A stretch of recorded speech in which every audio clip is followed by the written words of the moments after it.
കേരളീയരുടെ സ്വന്തം ചക്ക വരട്ടി. അപ്പോൾ ഇന്നത്തെ വീഡിയോ നമുക്കൊരു ചക്ക വരട്ടി തയ്യാറാക്കുന്ന വീഡിയോ ആണ്. അപ്പോൾ ഇപ്പോൾ ചക്കയുടെ സീസണൊക്കെ അല്ലേ, അപ്പോൾ നല്ല പഴുത്ത ചക്ക കിട്ടിയിട്ടുണ്ട്. അപ്പോൾ അത് കുരുവൊക്കെ കളഞ്ഞ് വൃത്തിയാക്കി ഇതുപോലെ 1 ഗ്ലാസ് വെള്ളം ഒഴിച്ച് ഞാനൊന്ന് കുക്ക് ചെയ്യാൻ വെക്കുന്നുണ്ട്. ഒരു 10 മിനിറ്റ് ഞാൻ കുക്ക് ചെയ്യുന്നുണ്ട്. ഇവിടെ 1/2 കിലോ ചക്കയാണ് എടുത്തിട്ടുള്ളത്. അതിലേക്ക് ഞാനൊരു 250 ഗ്രാം ശർക്കര എടുത്തിട്ടുണ്ട്. ഇതൊന്ന് ഉരുക്കിയെടുക്കാം. അതിനുശേഷം നമുക്ക് കുക്കായി ആ ചക്ക ഒന്ന് മിക്സിയിലിട്ട് അടിച്ചെടുക്കാം. ഇതുപോലെ പേസ്റ്റ് രൂപത്തിലാക്കി എടുത്തിട്ടുണ്ട്.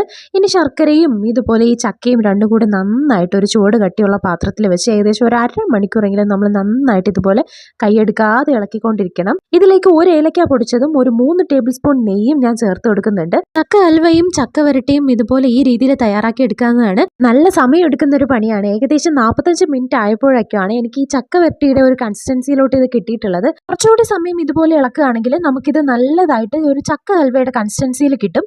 വളരെ സ്വാദിഷ്ടമായ ചക്ക വരട്ടി തയ്യാറാക്കിയിട്ടുണ്ട്. എല്ലാവരും ഒന്ന് ട്രൈ ചെയ്ത് നോക്കണേ. അപ്പോൾ അടുത്തൊരു വീഡിയോ ആയിട്ട് വീണ്ടും കാണാം. ടാറ്റാ.